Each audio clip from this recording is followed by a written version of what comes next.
So a quick story about my sister-in-law. When she was really little, like 3, and she was just learning to talk well. And she was out in the machine shed with my father-in-law, who was a farmer. And he was trying to get something open. I think it was a toolbox. And he was getting pretty agitated. And so very matter-of-factly, she says, "What's wrong, Dad? Won't that son of a gun open?" Only she didn't say gun. Right? This clearly got his attention, and he asked a question he probably shouldn't have asked. "Where did you learn to talk like that?" "From you, Dad." It's funny that my mother-in-law used to love to tell that story. But I bring that up because as humans, our model is often not worthy of imitating. I saw this interview recently with Jonathan Romy. He is the Catholic actor who portrays Jesus in the Chosen series. Right? And if you haven't seen The Chosen yet, I strongly encourage you to watch it. We're going to start season 2 as a parish next month. But in this interview, he was talking about how apprehensive he was about this role. And he said, "Am I worthy to tie my fake Jesus sandals?" He said, "Will others look at me differently?"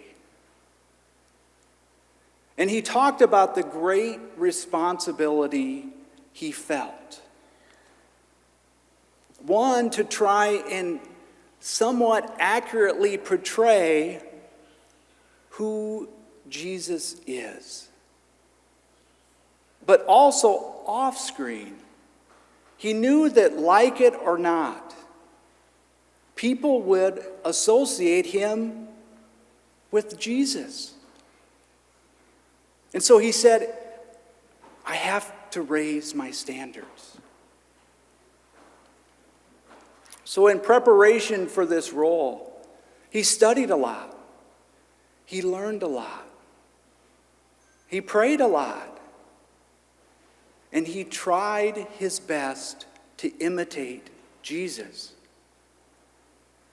He said that his relationship with Jesus deepened.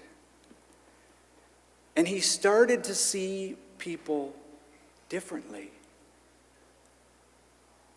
He said, "I believe I started to see people the way Jesus sees them." He spoke a very profound truth here. In our attempts to follow Jesus more closely, our lives are transformed. In today's gospel, we hear about the followers of Jesus who had to make a choice. Either continue to follow Jesus or turn around and go back home. Many, it tells us, turned their backs on Jesus and walked away. But it's interesting that his closest companions, those who knew him the best, chose to stay. Now, it wasn't as if they had the full picture. They knew what was going to happen and the others didn't. They didn't have complete understanding. But they trusted in Jesus. "Master, to whom shall we go? We have come to believe that you are the Holy One of God, that you have the words of everlasting life." They knew who their master was. Tonight, we might ask ourselves the same question. Who or what is the master of your life? Who or what is the master of my life? Something is the master of our life. I propose that we choose Jesus as the master of our lives. That we study and learn and pray